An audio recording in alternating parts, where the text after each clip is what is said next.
નમસ્કાર મિત્રો, કૃષિ ઇન્ડિયા કોર્પોરેશનમાં આપનું હાર્દિક સ્વાગત છે। મિત્રો, આજે દરેક લોકો એવું ઈચ્છે છે કે મારે તંદુરસ્ત જીવન જીવવું છે, પણ તંદુરસ્ત જીવન કઈ રીતે શક્ય છે?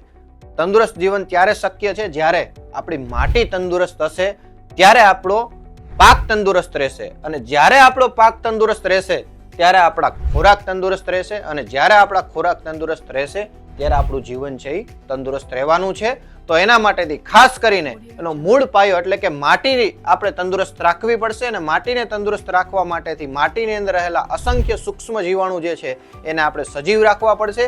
જેના માટેથી આપણે રાસાયણિક જે ખાતરો વાપરીએ છીએ એનો ઉપયોગ ઓછો કરવો જોશે, ઓર્ગેનિક તરફ આપણે આગળ વધવું જોશે, ઓર્ગેનિક ખાતરોના ઉપયોગ કરવા જોશે, ત્યારે આપણે માટી છે તંદુરસ્ત રાખી શકશું। અને જો માટી તંદુરસ્ત રહેશે તો આવનારું ફ્યુચર, આવનારું ભવિષ્ય અને આવનારી પેઢી તંદુરસ્ત આપણે રાખી શકશું। આભાર।